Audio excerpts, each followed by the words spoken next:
Aujourd'hui, Léon, c'est un petit garçon comme les autres petits garçons. Il court, il joue, il rigole, il pleure. Il n'a aucune différence avec les autres enfants.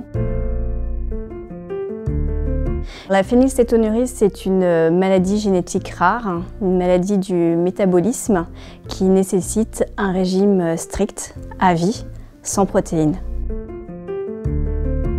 On n'est plus dans la réalité en fait. On se demande si on va se réveiller, si c'est pas un cauchemar. La phénylcétonurie, c'est barbare en fait. J'avais jamais entendu ce mot-là, je connaissais même pas cette maladie. En plus, c'était pas notre premier enfant. On était loin d'imaginer que nous, ça pouvait nous arriver. On nous dit que ça va bien se passer, qu'il y a un traitement, donc on nous rassure quand même. Mais on sait qu'à partir de là, tout va forcément être différent en fait.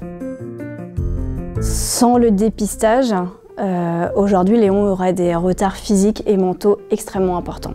Il serait peut-être même pas à l'école, il pourrait peut-être même pas courir, il pourrait peut-être même pas vous parler normalement. C'est un régime sans viande, sans poisson, sans produits laitiers. Il faut savoir que des protéines, il y en a partout. Il y a un fruit qui est très dosé en protéines, c'est la banane, mais dans la pomme, il y a aussi des protéines. Quand on est atteint de la phénylcétonurie, on doit faire la cuisine.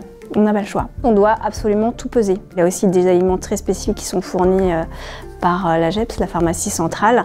Il a une prise d'acides aminés. Donc c'est une poudre qu'il prend le matin, le midi, à 4 heures et le soir. Il sait qu'il ne mange pas comme les autres. On ne l'a pas mis dans une bulle. Nous n'avons pas changé notre régime alimentaire. On veut que sa maladie soit une force en fait, et pas un handicap.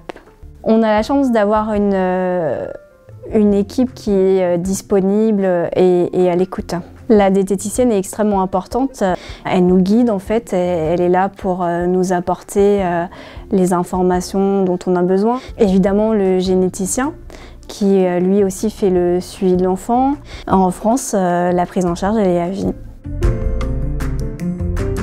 De pouvoir échanger, de pouvoir avoir le retour des parents qui ont eu cette expérience-là, de voir des adultes phénylcétonuriques qui ont une vie tout à fait normale. Pour nous, ça a été vraiment salutaire, ça a été d'une grande aide. Si on a besoin, on peut appeler, il y aura toujours quelqu'un pour nous écouter. C'est une grande chance que ça soit fait en France, en plus gratuitement. Ça a donné toutes les chances à notre fils. S'il n'avait pas été dépisté, il n'aurait pas pu être pris en charge à temps, grandir aujourd'hui comme il grandit. Aujourd'hui, Léon, c'est un petit garçon comme les autres petits garçons, à la différence qu'il a un régime particulier. Mais si il n'avait pas été dépisté, il n'aurait pas eu cette chance-là.